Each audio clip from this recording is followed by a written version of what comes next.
Well, welcome everybody to our June meeting. Um, and want to start out by thanking the New Jersey Antique Radio Club for sponsoring this meeting, providing our Zoom feed. I really appreciate it. Turn it back over to Dave and let him make his courtesy announcement. Yeah, if everybody could please mute your microphone and just keep it muted unless you need to ask a question. That'll help keep the audio clutter down. Thank you. Okay, great. First, let me give you a brief summary of the convention. I don't know how many of you were at it, but it went pretty well. We had about, we had 115 people there, which is a record, actually. It's two more than we had the last convention we had. A lot of new people, a bunch of younger people too, which is really nice to see. Had a few glitches, but I think it went pretty well. The museum netted about $5,000 from the convention, mainly from sale of items and commission on auction items that people entered. The convention itself, expenses and income, we essentially broke even on that, which is what we try to do every year. We want to keep it as cheap as possible for attendees. Any questions about the convention or comments?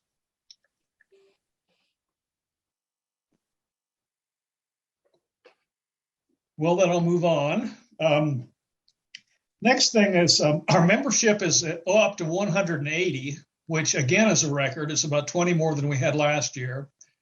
That really helps. I think these Zoom meetings have helped a lot, and in getting people to join the museum. If you haven't joined, I urge you to do it. It's easy to do. Just go to our website, and there's a link on the left panel that's I can't remember what it says, support the museum or something like that.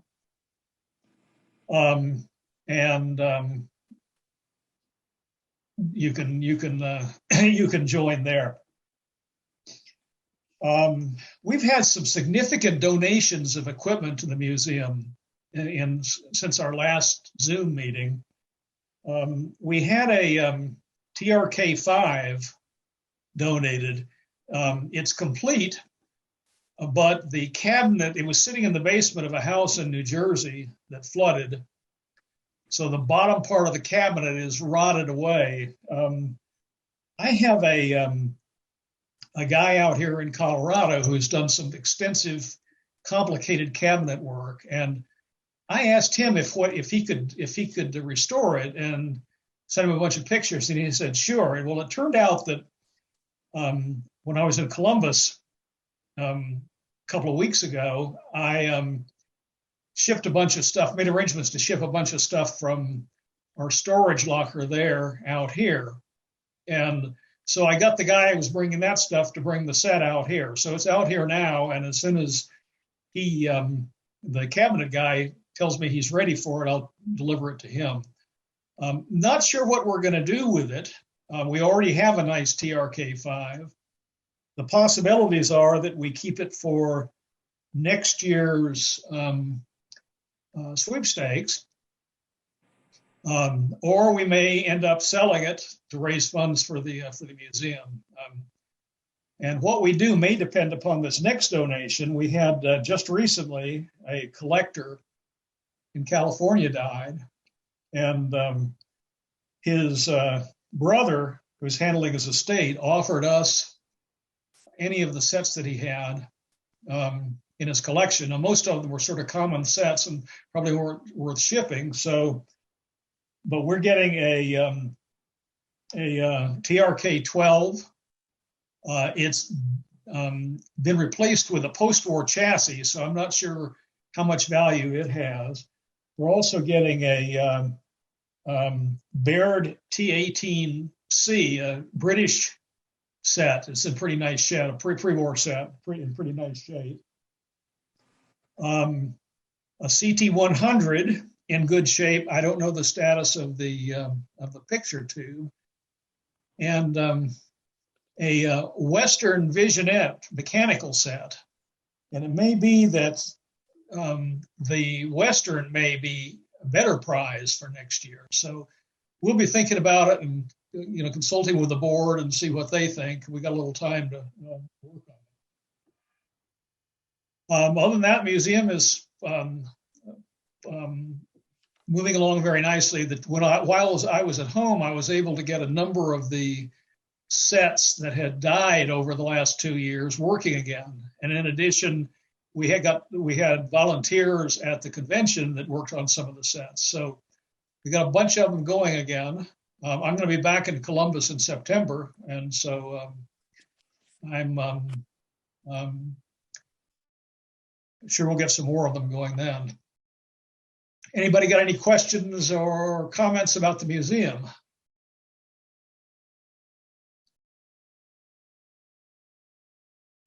Who was the person that passed away in California? John Hora, Hora. We've known about these sets for a long time, and he passed away a few months ago. And and also the other thing is that the estate is paying for the shipping costs to get them to Hilliard, which is very generous of them. Let me stop now and ask if there's anybody new on the call that would like to introduce themselves. Yeah, I'm new, Steve. My name is Paul Cooper-Smith. This is my first time attending the meeting and the first time attending the convention. It was great. Had a wonderful time. Enjoyed the swap meet. Enjoyed the auction. All around, it was 100% super. It was fantastic. Well, thank you. I'm glad you enjoyed it. I've made comments to people that we probably could have just opened up the building and said, come on in, and people would have been happy because it was mainly a social event, I think. That was, people have not seen each other for 2 years in many cases, and they were really happy about being able to get together and talk to each other and reconnect. Right. And I wanted to say I really enjoyed the luncheon talk, especially with the YouTube fella, Bob Anderson. It was very good. I've been watching him for years, so it was really nice to meet him too. Great. Yeah, I was going to say, Steve, a few conversations that I've had with people, which surprised me, the fact that we scaled back on the technical presentations and left a lot more time for just rubbing elbows with each other and for the auction and for food, went over pretty well. That seemed like we moved in a good direction there, accidentally. Right. Well, it was sort of intentional. We wanted to make this as simple as possible since it was the first one. And I agree with you. I got several in our survey form that we sent out to all the attendees. We got several comments saying that they like that. Yeah, I tend to agree. I think it was much better with just a couple of presentations rather than 5 or 6, which we've had before, because that's almost like a marathon, and you don't feel like you got enough time to do anything else and wander around the museum and talk to people. Because, as you say, it's mostly about talking to your friends. Yeah.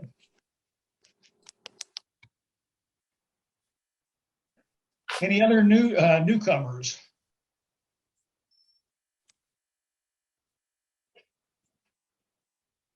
Well, let's go on to the next part of the meeting, and that is I'm going to have Larry go in, and if he's not already in there, I'm going to talk about the RCA RR-359 tonight. This is the RR-359. This was the first full-scale, the set that was used in the first full-scale test of electronic television by RCA. RCA made their first receiver using a CRT that they made a small quantity of in 1932. And it's for 120 line tests. The camera was a mechanical one. And then in 1936, they made this set, and it is was 441 lines, used the same channels really that the CT100 used 2 years later or 3 years later. They made 200 of these, and they used them to test reception and signal quality around New York City. Their transmitter was on the Empire State Building, and they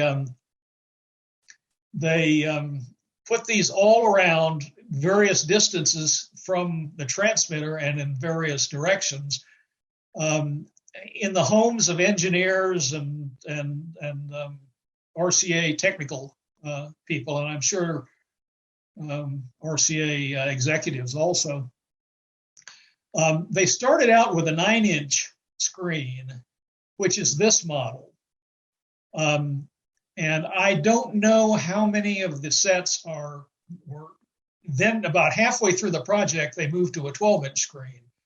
And I don't know how many 9-inch sets were made versus the 12-inch. They used the same chassis, the identical sets, just different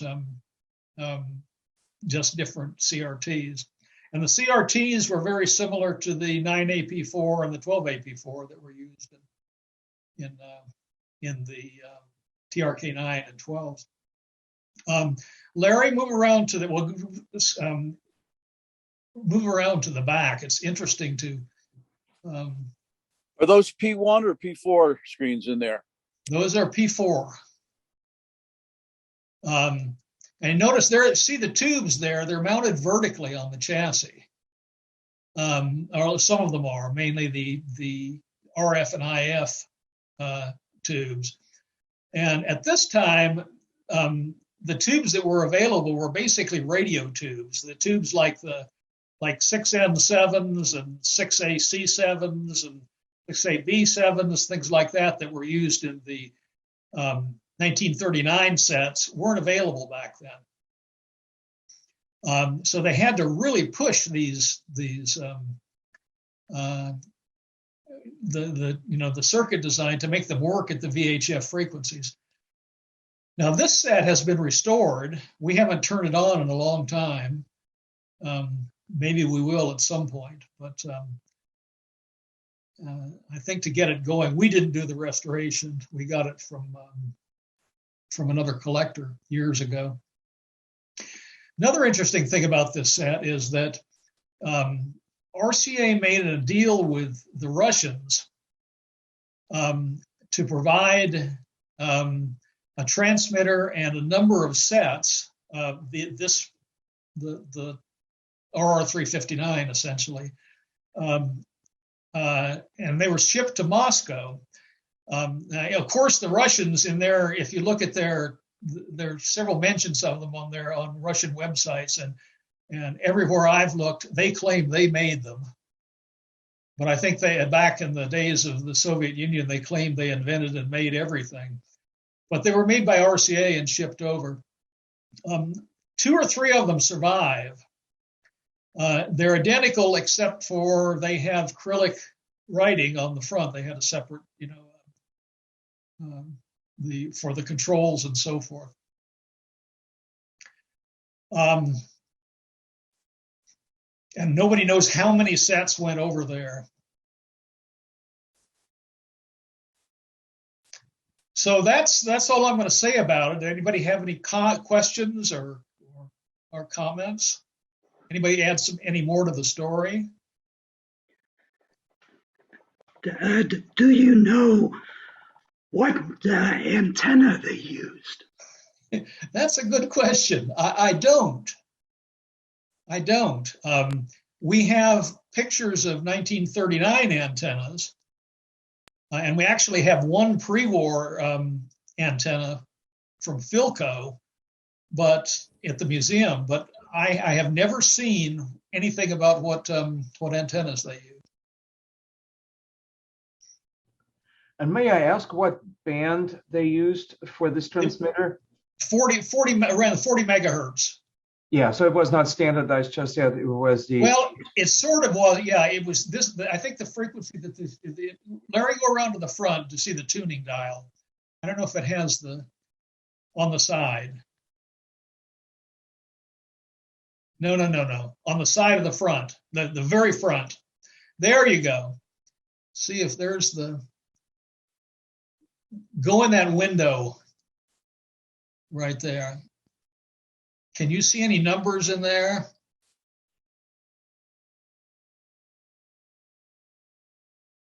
That looks like 56. Yeah, I think it would work from about 40 up to 60 megahertz, if I remember correctly, which was essentially the band they used in 1939. yeah. I think that's the transmitter from the Empire State Building. Right. Steve, I have a question on this. Is that the very first set that was built that had a cathode ray tube display? No. Their 1932 set had a cathode ray display. One of them still exists. And it was a greenish yellow phosphor. And Is this then about the second? Excuse, I couldn't hear you. Is this then about the second set that had the cathode ray tube display? Well, maybe, but there were a whole bunch made. There was one, Harry Lubke in California had a cathode ray set in 30, 37, 35, 36, something like that. I don't know if it was before this or right after, but this was the time the CRT existed going back, up in 1930, and there were experiments with CRT receivers for mechanical transmission going back as far as 1930. Okay. So it was not the very first. I got you. It was one of the first. It was one of the first, and it was the first large scale production, I think. Well, if 200 is large scale, the others were just ones, twos, maybe 10 that were made.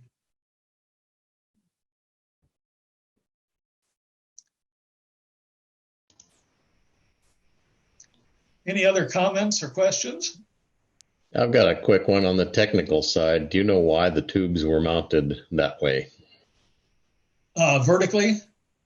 Yes. Yeah. Well, for aesthetic reasons, they're so long, the deflection angle was very, very narrow. If you mounted them horizontally, the cabinet would stick out like 2.5 or 3 feet. And look pretty ugly.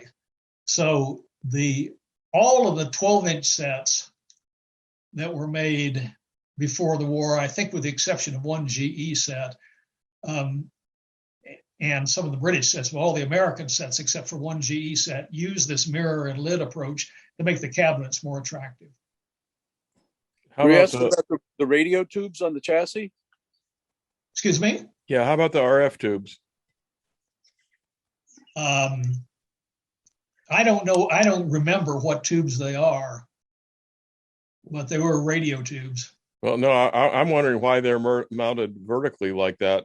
That had to be a real pain in the neck to build. Yeah, I think it had to do, look at the wires. I think that it allowed interconnection of the stages with shorter wires. Go up a little bit, Larry. Can you see the wires interconnecting those tubes? Looks like maybe so they could shield the wires. Yeah, move over to the right a little bit. No? Well, it's hard to see, but you can see right there. Hold it right there. See how short that wire is? Going from the cap of the tube on the right to the one on the left.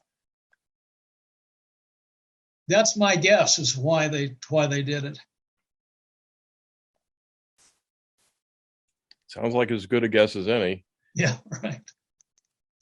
And then the other tubes, the ones that were, power supply and sweep tubes, of course, they didn't need to worry about that with because they worked at much lower frequencies. Steve, Yeah. I have the 12-inch set. Well, you do. Yeah, and I got with it though. I'm going to try to hold it up to the camera here. A picture of, like you said, in the engineers' homes. I guess this was a public relations set. If you like, I can scan this for you sometime. I'd like it, yeah. And it's dated January 15th, 1937. Very interesting.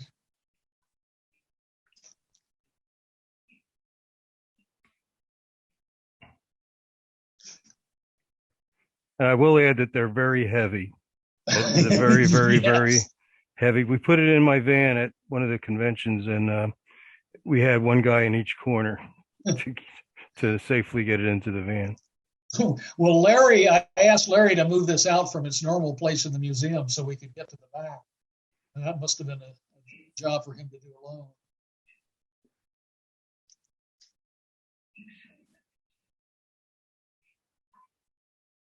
Any other comments, questions? Yeah, do I remember correctly that they had earlier work with 300 and something lines, and was that strictly in the lab, or did they build any number of sets at 330 or whatever? I don't know. Again, there's a surviving set with a 330 line. If you look on our website, you can see it. A collector owns one surviving set, one of those, and then one of the 120 line sets too. So I don't know how many they made. I would suspect very small quantities.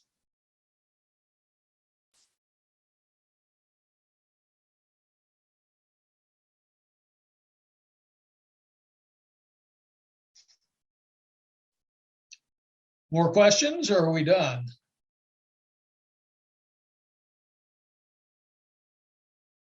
Well, then let's move on and just have an open discussion. Anybody have a topic they want to bring up? Talk about anything.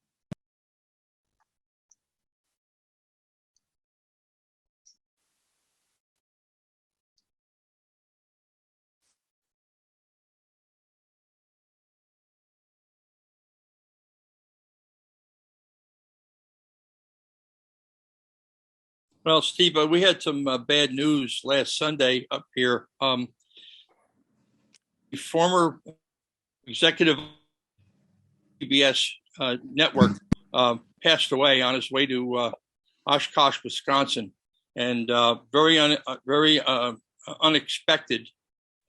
He retired about 2 or 3. It seems like all these CBS guys that retire don't do well. So this guy's name was Bob Ross, and the thing about Bob was that, unlike the cutthroat situation in New York City, Bob was a really, really good guy. He came in through Westinghouse. He was chief engineer of WJZ in Baltimore. And then he was WBZ in Boston, and then he came to New York at WCBS. But he was highly regarded, well respected. People loved to work for him, and he wasn't sick. He and his wife were in a camper heading from his retirement house in Arizona on his way to Oshkosh to the EAA convention, and he passed away. So the word of this hasn't gotten out too far yet, but it was just sad news for us to hear up here. He used to live about a mile from here, and just a sad situation.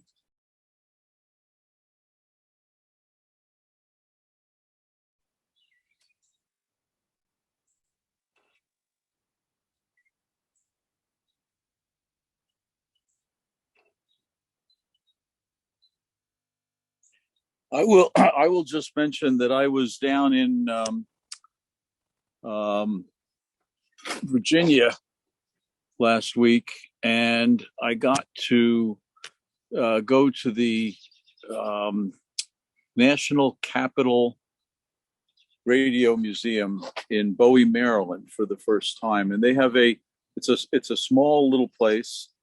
It's a small house, and they have all the rooms in the house filled with displays. They have a surprisingly interesting television display in there. They have a room dedicated to televisions, and they have some unexpectedly rare and interesting sets in there. So if anybody gets a chance to visit the Bowie, Maryland area, it's worth stopping in. Just mention that for whatever it's worth.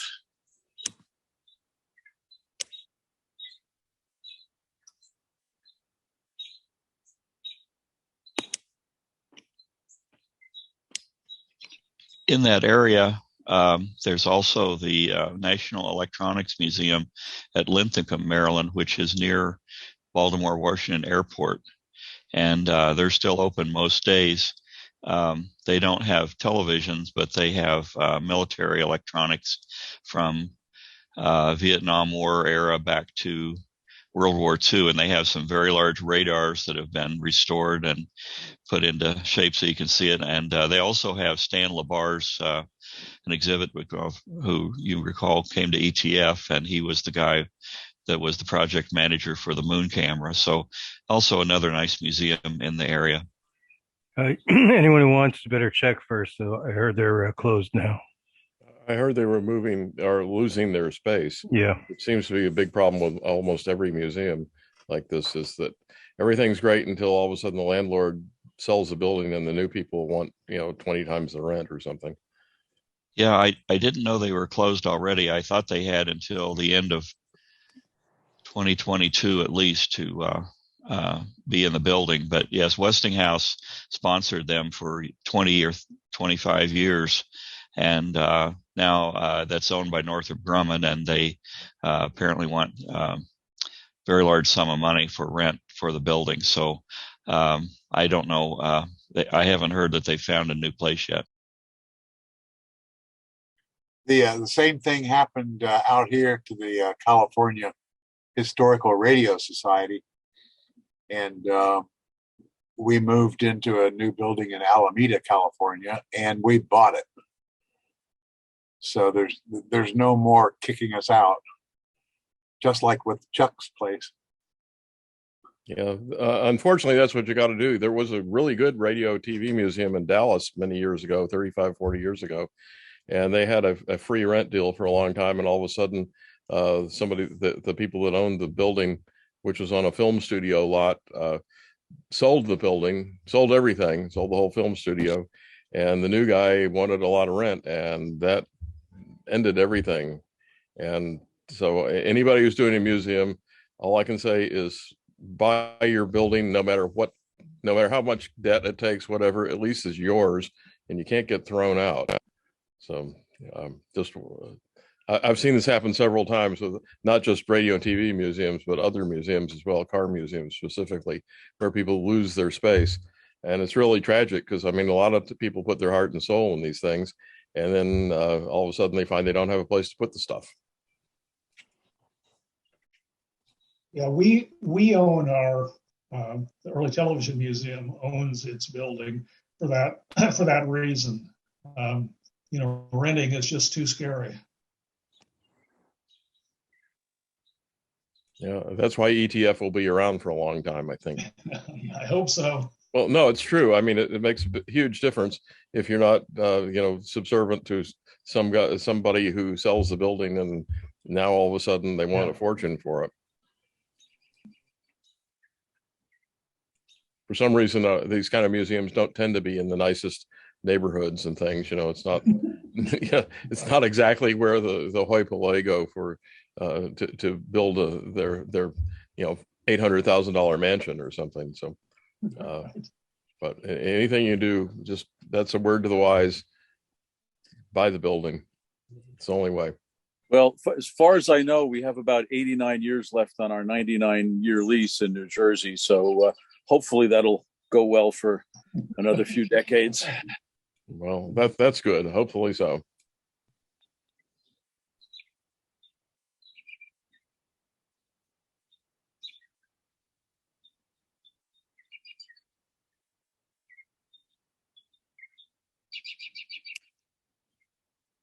Well, Steve, speaking of the New Jersey Museum, I'd like to toss out a question and ask opinion of people, yourself and maybe Mike Molnar and maybe anybody else who is has any type of an informed opinion. We have a CT 100 that's was always a long-term restoration project, and it became a much longer-term project when it sat disassembled in our museum, and some of the mounting hardware went missing. And I'm currently trying to figure out how we're going to put it back together again. And we need to either find it's all, you know, brackets and threaded rods and, you know, stuff like that, the hardware as opposed to the electronic stuff or the trim. Either find bits and pieces or be able to make it's just metal pieces, so we ought to be able to make things also, but we need to have some sort of a reference for them. If anybody has any suggestions on that, I don't know. Mike, I don't know if you had a partially disassembled part set kicking around. I don't know if you still have that. I don't know if we can wheedle any hardware out of you, or at least take some measurements off of something. Or Steve, I don't know if the set in the museum, how easy it would be to get at that stuff. Any opinions on a good way to proceed? Well, we have four CT 100s with this next one that's coming, and we have a bunch of hardware too. If I'd known this when you were at the convention, we could have taken a look. And when I get back in September, I can see what we've got. But we'd be happy to take, you know, the mounting stuff off of one of the sets that's not on display to let you have them copied. But I will mention there are a bunch of donor chassis out there in the database. And I could send you those people's, well, I probably ought not to send you their emails, but what I can do is email a request to them and have them contact you if they have anything they'd be willing to part with. That'd be great. Yeah, I mean, obviously it'd be easier to find original pieces, but than to make stuff. But either way would be preferable to having it sit in the warehouse. Right. Great. Okay, I'll do that.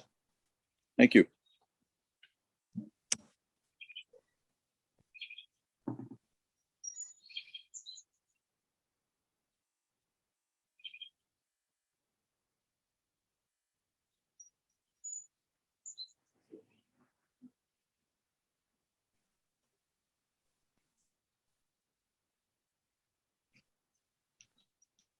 So if no one else has another topic, I'm going to tell you about my latest endeavor.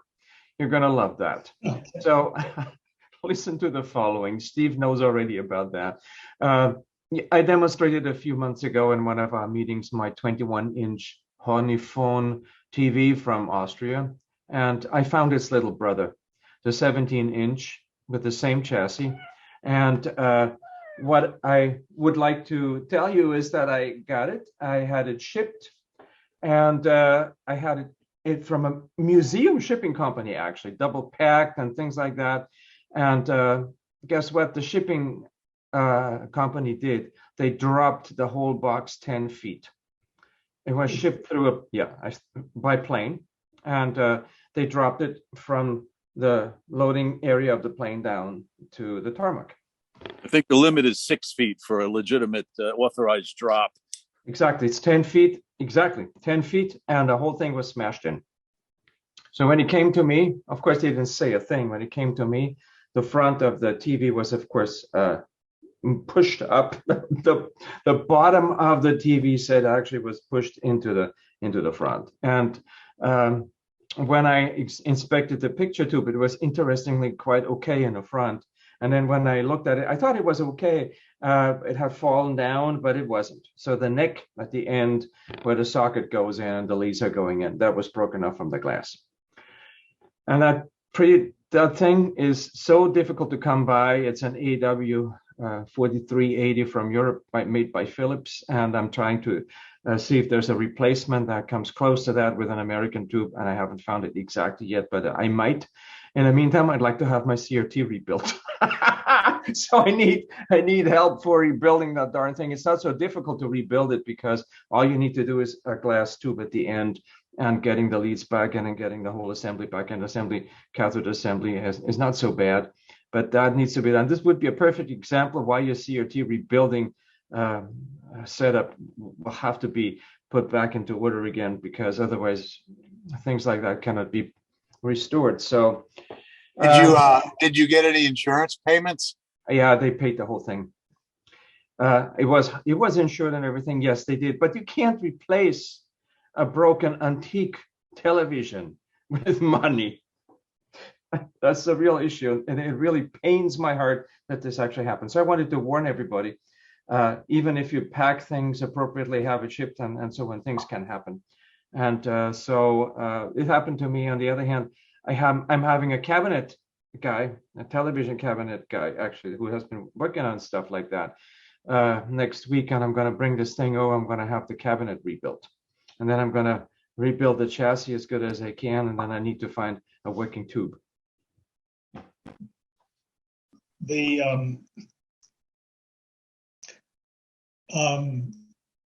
Nick Williams is making slow progress on getting his facility up. He still says it's going to happen. He's now working on the oven, which I guess is the last thing he needs to get going. And he made a report that we put on the website for the convention. You might want to take a look at that. And you know, I get 3 or 4 requests a week from people that want CRTs rebuilt, and I've been referring them to Nick, and Nick answers them and says someday.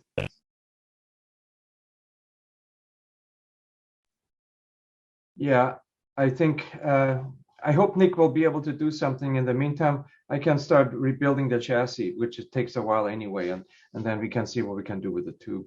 But thank you for all your help and encouragement, and also for the table that you sent for comparison of the picture tubes, the CRTs. This is outstanding. That resource is just invaluable. The biggest problem in the tube rebuilding industry is not so much as rebuilding it itself, but finding gun mounts and a manufacturer that makes the gun mounts. I was involved with this when I was in high school. I worked for a tube rebuilding plant here in Knoxville, and we got all of our gun mounts from Superior Tube Company. I think they were up in New Jersey, but I'm sure they're long gone. But if you can find somebody that will make gun mounts, then you've got about 90% of the problem solved there. Next thing, you have to learn how to do the crossfires and doing the neck and welding new glass on it. And then when it gets in the oven I think has to be somewhere around 400 degrees, and it has a ring gas burner in it that fires, and it keeps the tube hot. And they keep the tube hot for a reason. That's so that when you're evacuating it, and by the way, when you're evacuating it, you have a 2-stage evacuation process. You've got a mechanical pump, and then you have a diffusion pump. But you have the tube heated to about 400 degrees, and you're trying to get the atmosphere in it the heat makes the atmosphere in it expand, that you can pump it down and you get the lowest possible vacuum possible. But you have to learn how to handle glass and how to anneal the glass and new pieces on, and how to dag the inside of the tube. We had a paintbrush that was a special one that we had, and we had dag material, and we could dag the inside of it. And before we removed the old gun mount on it, we had marked the neck, like especially on a color tube.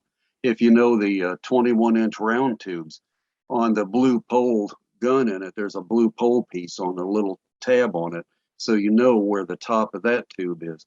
But when we'd remove an old gun, we kind of mark it with a grease pencil and stuff, and that would help us that when we were annealing a new piece of glass on the back. But there's a lot of little magic that goes into it. You don't just crack the neck and put a little glass, shove the tube, the gun mount in it, and then you anneal the button of the tube there to the glass. A little bit of magic involved, but you can get the hang of it. But every stage that you go through is important, because if you miss one step there, you'll have problems. And also, every once in a while, a tube will implode in the oven because there's a scratch in it that you don't know about. You try to examine dud glasswork there for scratches or anything, because if there's a scratch on the faceplate, it's very likely that the tube will implode in the oven when you get it hot, and you're evacuating, and it just causes the tube to collapse. But for what it's worth, that's some of my experience there. Well, many of you may know that Nick spent some time in France at RACS before they shut down, and learned the procedure, and then came back to the museum and successfully rebuilt tubes there. So I think he's learned maybe not all the tricks, but a good number of them. So I think he's going to be successful when he finally gets around to doing it. Hey, Steve. This is John Yurkon. Nick had in the past asked me if he could have the oven I built. And I'm okay with that, except I've been holding on to it because I still want to finish up the 15G. I just have never gotten around to installing the gun that we had rebuilt. But still hoping to finish that up possibly this year. And that would make it a little easier for Nick to get his oven started.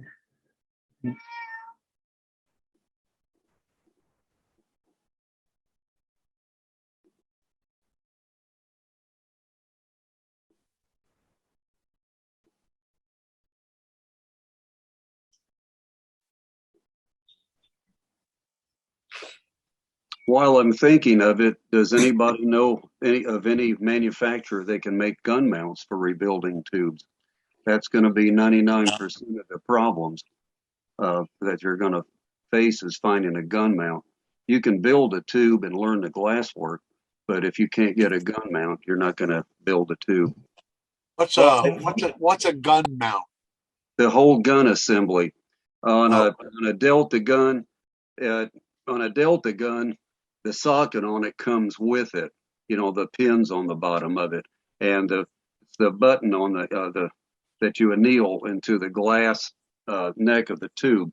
That there's a vertical lathe that you have, and the gun mount itself is spinning at the same speed that the tube is doing, and you have your crossfires on it, and then you anneal it, and then you lift the gun mount up in it, and then fire the crossfires on it, and it will anneal that button on the gun mount. This is on a Delta gun. Now on a like a 21-inch tube, it's a little different there. It's pretty much the same thing, but then you have to put the base socket on it and thread all of your wires. But the wires are usually about, I don't know, 6 or 7 inches long that you can thread them down in the socket. Also on the 21-inch round tubes there, there's another little thing on your focus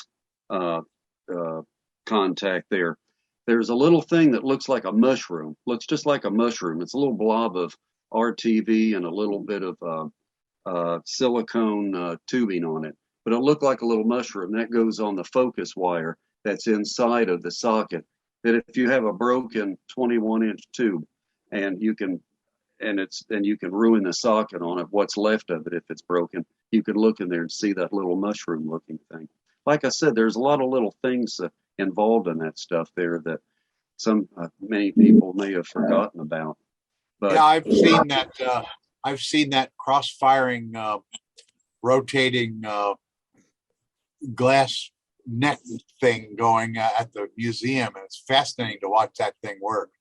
Now, that one that they have at the museum, I've never seen one quite like that. The ones we had were probably, they were old back in the 60s, and they were built like a Mack truck. And we had something, had a big brass lever. You could just lift the gun mount right up in it.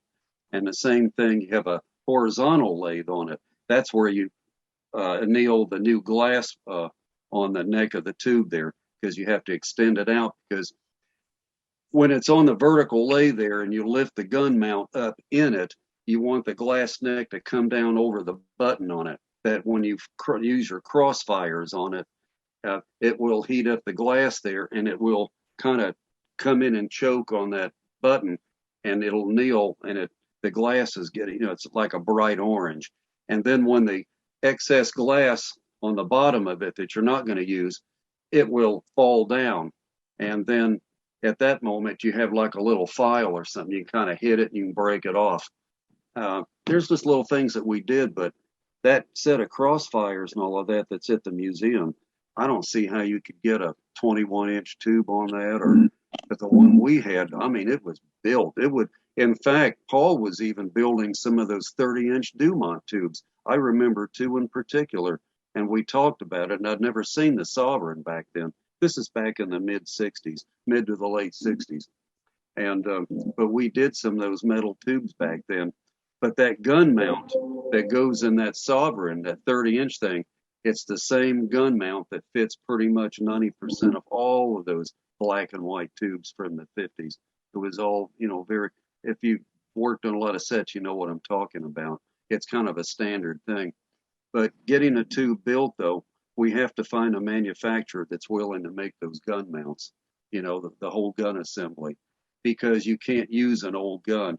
Once a gun that's in a live tube there, once it loses its vacuum, the cathode just goes all to pot. You can't use it again, and the cathode, and it's ruined.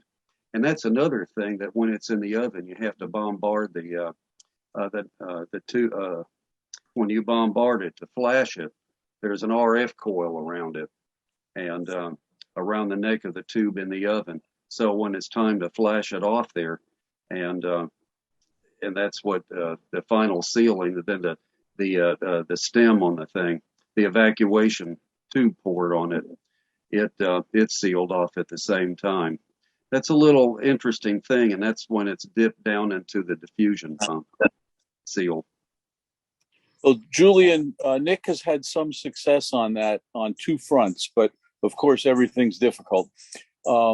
He's cobbling together some sort of a trailer trash poor man's electron erosion.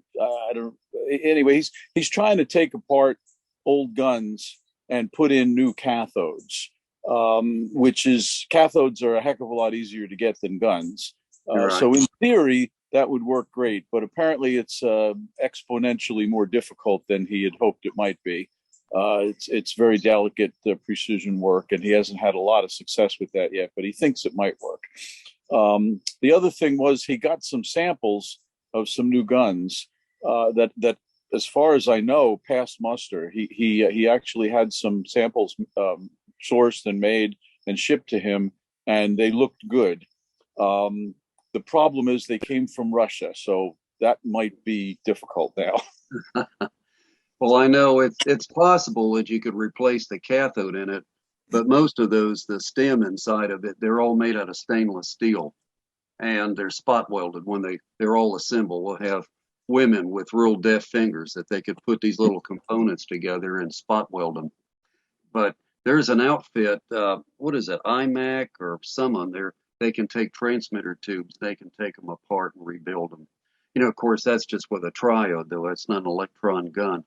But most of the guns, they're made as cheap as they can make them, and they're just all spot welded together. And that's an interesting concept, and I'm all for that, but it's the cathode in it that deteriorates, not the regular parts of the gun itself. So that's a possibility if you could find somebody that can disassemble an old gun assembly. And then there's Lanter had tried doing that.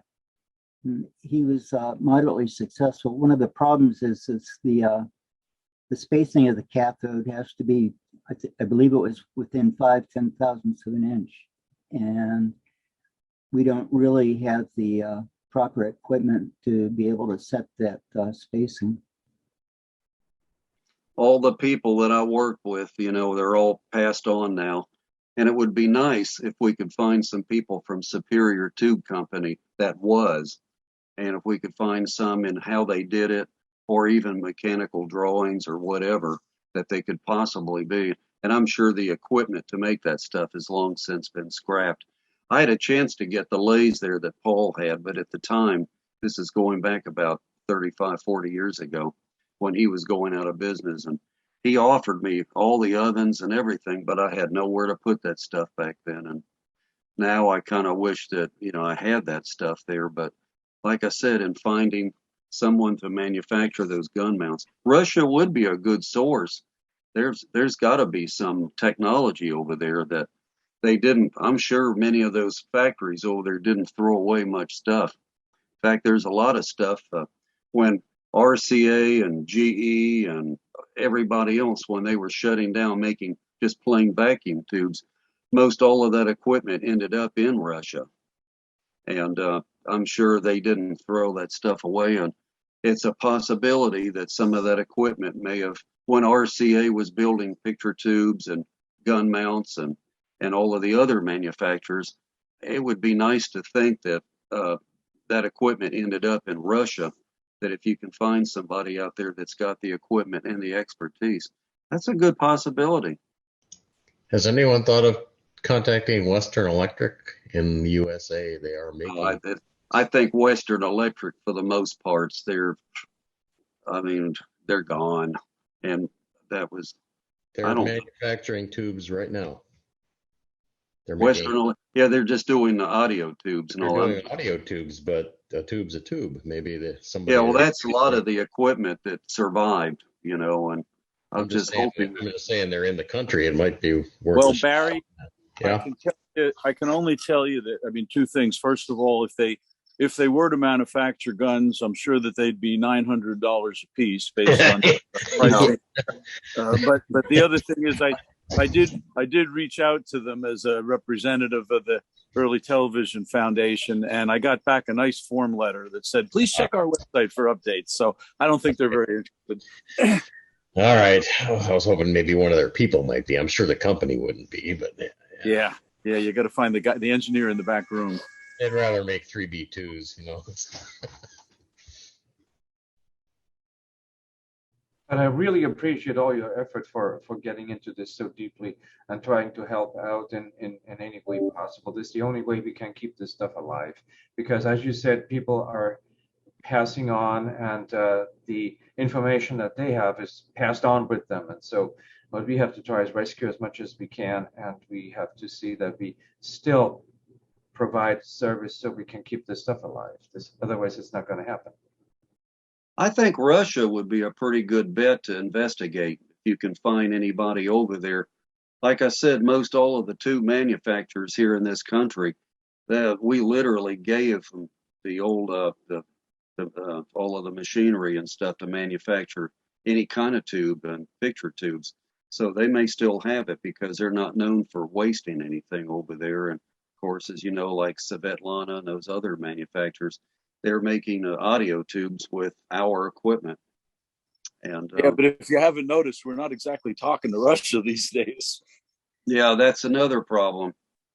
I wanted to tell you that we had to actually export a few of the technical people. I've been working professionally through my job with a manufacturing company in Russia, and we had to evacuate some of their engineers out to America to continue manufacturing.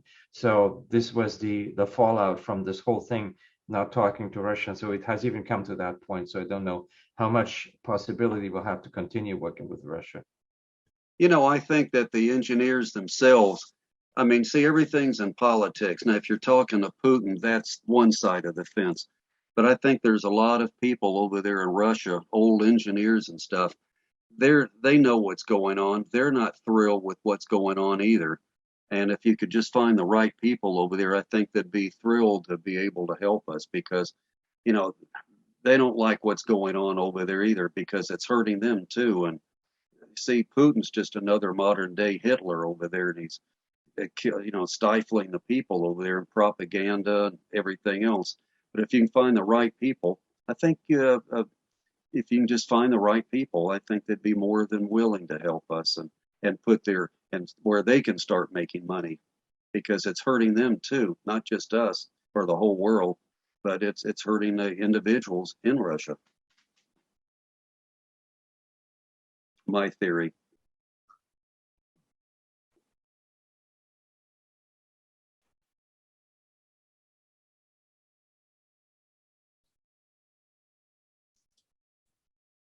I see young Gabriel out there. Is that a Sony TV behind you? Yeah, it's an Hitachi. It's a Japanese model.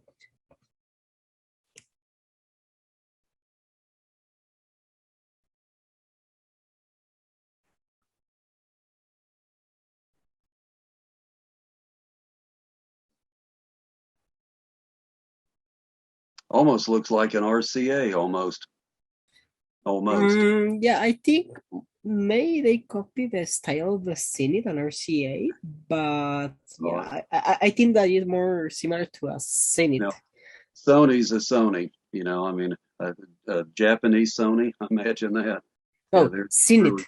But from the picture I'm looking at, it almost resembles kind of an RCA, like one of those from the late 60s, kind of sort of click stop there. But yeah, it's a Sony, all right.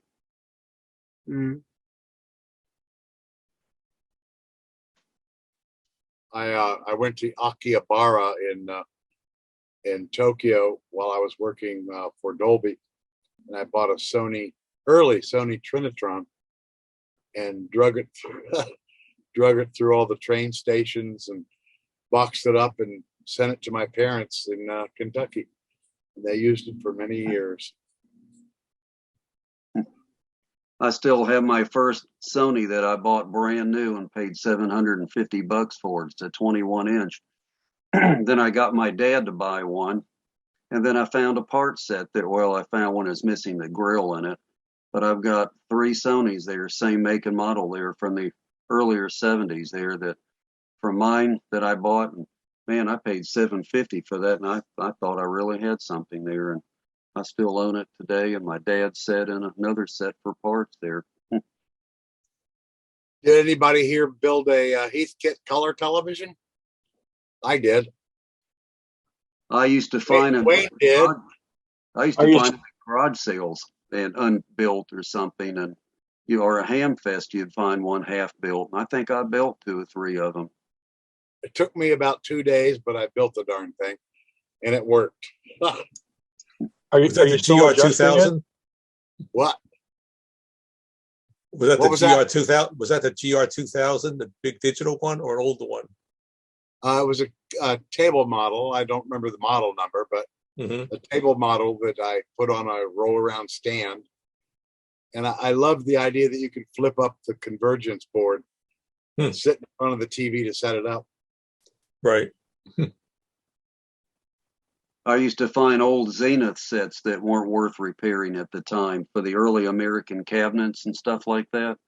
And I remember I had a unbuilt Heathkit television set, and I would find a suitable junk set there with a real nice cabinet, and I'd sell it to somebody, and they'd build it in a thing there so that you wouldn't have to use the Heathkit cabinet. But then again, that's been almost 45 years ago. I even had a round tube Heathkit set at one time there that a neighbor more or less gave me because it was too complicated for him. So I finished it up, and I had that one for a while.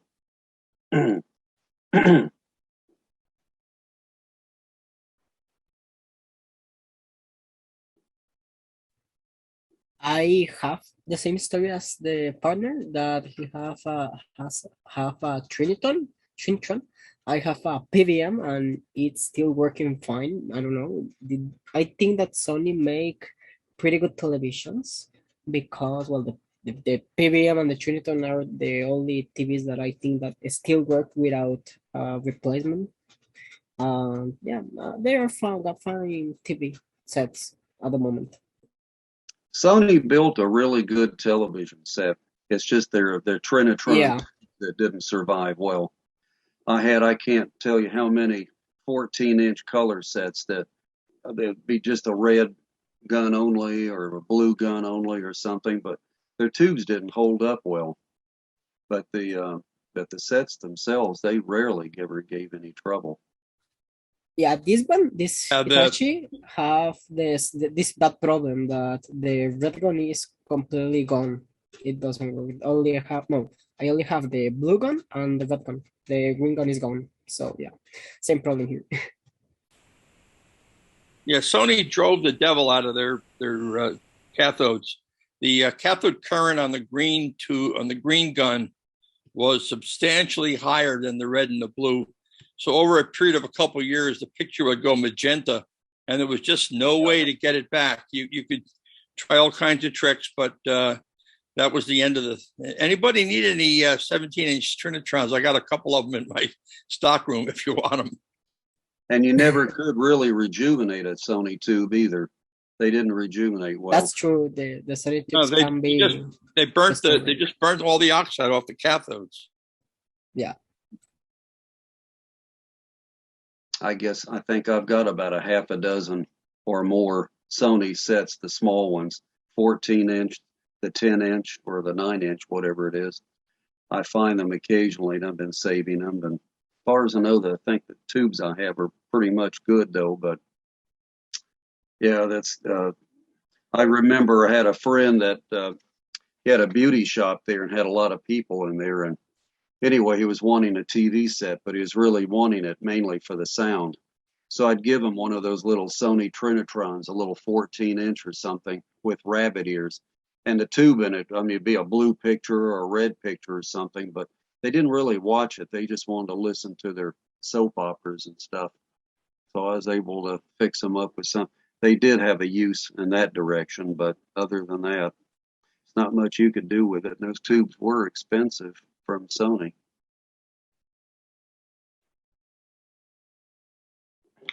At one time at Zenith, they were looking at how to reduce the green gun current. And so they got the idea of making the blue phosphor less violet and more cyan. So the blue would contribute some green to the picture. And I was in advanced development, and the tube division came to us and said, is this going to be a problem? Changing the color of the phosphor. And I said, yeah. Remember, takes complementary colors to make white. So if you change the color of the blue phosphor, you're going to change the color of all the yellows in the picture. And they went ahead and made a sample tube, and we set it up side by side with the existing one, and sure enough, the color was off. And the first thing you would say is, well, you've got a color matrix in the circuits, change the color matrix. And set manufacturing engineering said, no way, that matrix is in the middle of an analog IC, and we are not going to pay non-recurring engineering costs to make two versions of the IC for the old tube and the new tube. So the whole idea was scrapped. Then Zenith and their Ruland division there, when they were making a lot of those, not the Delta guns, but that other one that they used, those tubes never held up well. Because I'm in the video game business, and they were using 25-inch, monitors with that Ruland tube on it. If you got one with an RCA tube in it, it would hold up pretty well. But those Zenith tubes, they never went much beyond 2 years. Running things 24/7, and it was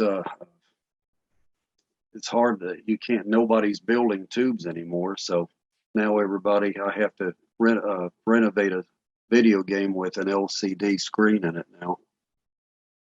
I don't miss those monitors, those CRT monitors either. Man, those things were heavy, especially those 27-inch tubes there. And it took two people to handle them to put them in a video game.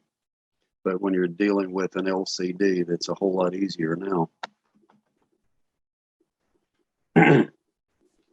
I have a question about, well, my TV is an easy question. Okay, I checked all the circuit, the voltage are fine, everything's fine, but well, the tube is basically gone. You can see it. Well, the camera don't focus the TV exactly, but it's only red and blue.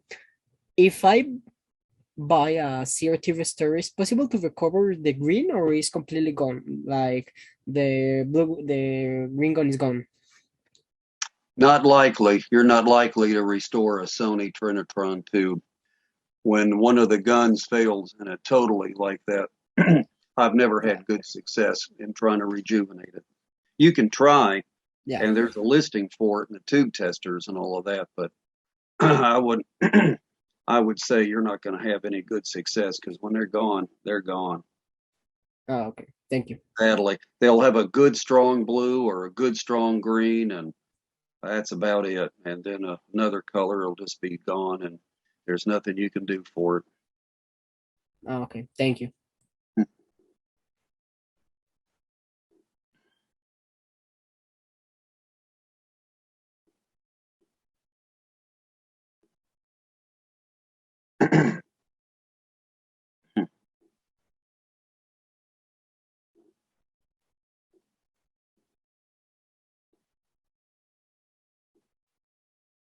I don't recall ever seeing many new old stock picture tubes for Sony sets. Well, the replacement tubes were very expensive, and I guess that dissuaded people from putting them on the shelf. I put about 100 of them in the Epcot Center back in 1982. So I put a few tubes on the shelf in the stockroom. I still have the tubes. Never retubed one of them. We took the monitor. There were 19-inch monitors that we used, and eventually they just got yanked out, and the pavilions down there turned, after 10 years, the contracts were up with the participants. So a lot of this stuff got ripped out, and 10 years was pretty good, I guess. Yeah, that would be a good run for a set there if it would run 10 years there. But, I just, in all of the tubes I ever replaced, and Paul Mercer, the guy I worked for, we never built a Sony tube. I don't know that I'm not sure if it was because of the patents on it that Superior Tube Company couldn't do it. But, those Sony tubes were kind of flat. They were at that extreme degree angle tube there. And, but I don't know if it was bad enough building those little Portacolor tubes. He could build those, and they turned out pretty good. What we did do, that little, the little GE Portacolor, used that 11SP22 in it. I asked Paul one day, I said, what would happen if you put a Delta gun on it? Well, actually, one day we had a slow day, and we actually did one. It didn't work out too good. I think he took it and he cracked it again and put the regular gun in it, because he could sell an 11SP22, but putting a Delta gun on it, it didn't work. But it was an experiment. I was in high school. There was something else we found out about Sony tubes, because, they were coming on with their advertising about what great sharp pictures they made. Well, you put a standard test pattern up on one of those tubes, and they look pretty good. But if you put up a radial resolution test chart, the tubes fell apart. And Charlie Rhodes from Tektronix showed me this at one of the SMPTE meetings. He said, you got to come up and look at this. They were trying to come up with a test chart that would show resolution in all angles, not just horizontal and vertical. So this thing is it starts at the center and fans out with lines that get wider. So you can actually look at the thing and you could measure the resolution of the tube in every direction. And the Trinitrons looked pretty good, vertical, horizontal, but boy, every other direction, the resolution just fell off. Some places there were 150 lines of resolution. So that was quite a eye-opening to me, because Charlie was trying to he was putting these in professional television monitors for broadcasters, and people will look at them and go, "Yeah, it's bright. Yeah, it looks pretty cool." But there's something about this Conrack I got sitting over here in the other side. I don't quite know what it is, and of course, Conrack shot themselves in the foot because their quality control was horrible. But other than that, that was one of the things about the Sony tube, at the design of the tube, that I always thought was very interesting, was that if you looked at it on all directions, the resolution was not. So his test generator made Tektronix's own monitors look bad with the Trinitron tube in it. I've got a pallet load of 14-inch Sony Trinitron monitors that came out of some kind of a school studio here in Knoxville, and I bought a pallet. I think I've got about 25 or 30 of them. They all seem to work pretty good, as far as I've tested so far, and I'm not sure if I'll ever use all of them, but they're still a little sought-after item. I think one of the most unusual things I've ever seen done with a CRT, I don't know if many of you remember or knew it or not, but the scoreboard up at the St. Louis Cardinals, their big stadium that they had up there, their big, what do they call it, a big Max Unitron, like a screen.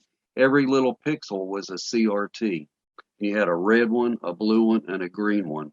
I have some samples of it that I got from my friend up in Chicago there. But it's just amazing that they had little 1-inch picture tubes. Each one was either red, blue, or green.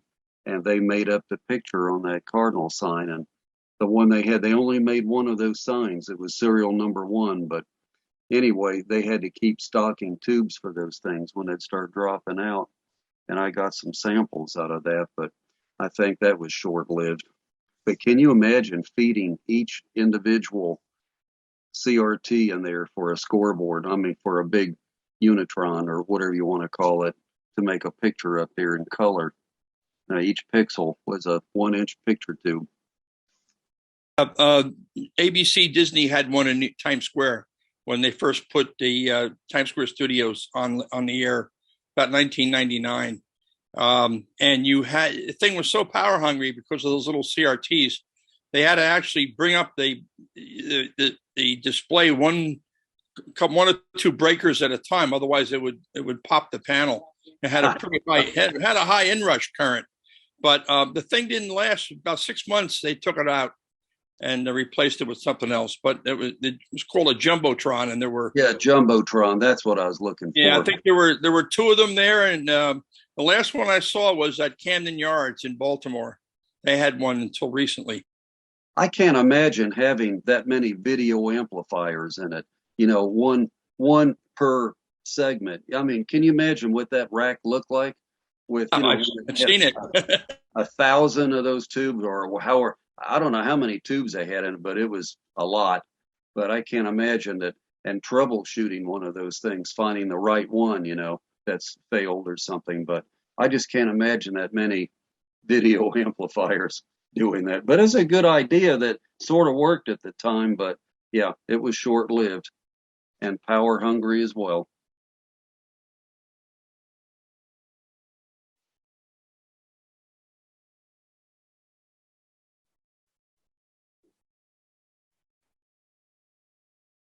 Can you imagine, what would something like that cost, do you think, back then? Oh, I know, but I'm not sure I'm allowed to tell you. Go ahead. The thing is that particular unit was part of a barter deal that ABC and Disney worked with Sony. And there was some commercial time traded off on the network for the cost of the unit. I just can't imagine manufacturing something like that. It had to be made in segments that you'd assemble together. I can't imagine that thing being hauled out of there in one piece. Or did they do that? No, it came apart. It was all modular. It's bad enough when you've got about 27 or so 27-inch CRTs that are put together, just doing something like that. But geez, I can't imagine several thousand video amplifiers. And the radiation of all those CRTs plugged in at the same time. Yeah, that could be awesome, maybe. How did those signs stand up to the weather? Each tube has to have a high voltage supply on it to get it to work, but you've got thousands of little high voltage flybacks to drive those things, more or less. Yeah, that wasn't a problem. I think what happened to them eventually was that the CRTs just started failing. The phosphor wore out. I mean, they were running these things at some incredibly high amount of current on the cathodes, and they just lost the mission, and they started to get fading. And then there wasn't too much of a problem with individual pixel. And the electric consumption was very high. And in New York City, that's not a very popular thing to talk about. So eventually it got replaced. Now it's all, of course, direct. What about the weather, the snow hitting those things, or the strong rain? Did that ever bother anything? Nope. Never saw an issue with weather, neither temperature nor water. If you ever got water down in there, if they started arcing on each other or anything, was that ever a problem? They got right.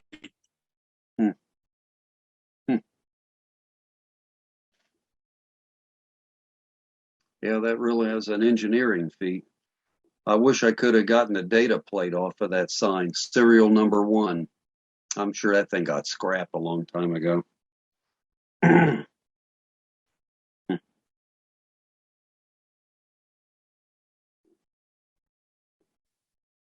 Well, I need to bail. Got a busy early morning, but keep up the conversation and look forward to seeing you on the next meeting.